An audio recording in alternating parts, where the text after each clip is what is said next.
All right. You're gonna, because you have exposed wiring. Yeah. If the artist takes their arm, which is, you've got this sensor running across the back of the arm, and they touch their body like this, right? Well, all that the signals are gonna, get basically Yeah. mashed together, Yeah. and you'll just get kind of some output that it doesn't mean anything. Well, Right. if it's the input to the XB, well, the XB is going to get freaked out, and depending on what you're doing, you may end up doing horrible things with the XB. Like if you're using the XB as like a serial. Yeah, that's for- we have like a UDP connection, so we're sending it to serial and then Yeah. See, and it's passing serial across, so you're gonna get.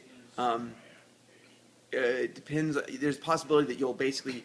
There's some possibility that you could it'll take a little while for the serial connection to catch up with the fact that it's missed some bits. Basically messed the timing up, right? okay. And so it's possible you'll have to wait for a couple start stop to occur before that solves the problem. So you'll get basically bad data coming out. And if you're sending the serial commands or whatever, and you get one bad command, your software doesn't correct for it, right? It could all just blow up all of a sudden, Yeah. right? So it needs to have basically error correction, i.e., if some data comes in that's wrong, it doesn't get confused about it. It is able to, and then part of that is the design of your protocol. The suit talks to something, I assume.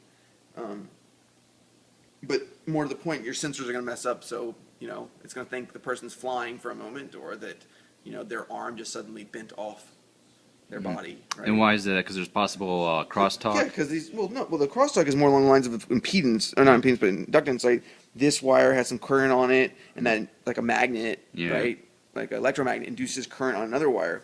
The crosstalks can be because these are exposed wires, right? Yeah, like you and said. so if I do this to the suit and cross it, yeah. okay, they're now all shorted together, and then you just get one wire. Yeah, so short. If you would instead, I know maybe y'all aren't big fans of it, but if instead you took a piece of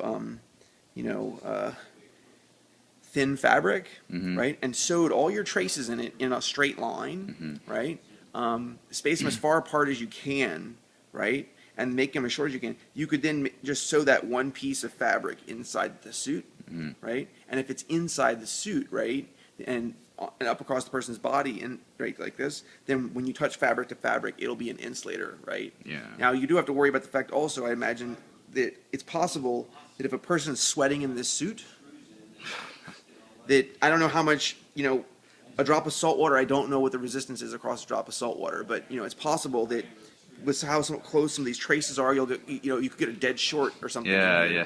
That. Let's not worry about the sweat. I know that could be a problem. Let's not worry about it. But yeah, let's not. I'm think saying about you it. could solve that problem though by Yeah. if you did those individual pieces of fabric, you could then literally just cover them with something, right? Yeah. To isolate them. I don't know. That's just a thought maybe y'all don't like. Hey, Roland, thank you so much for all these good fact pointers. I mean,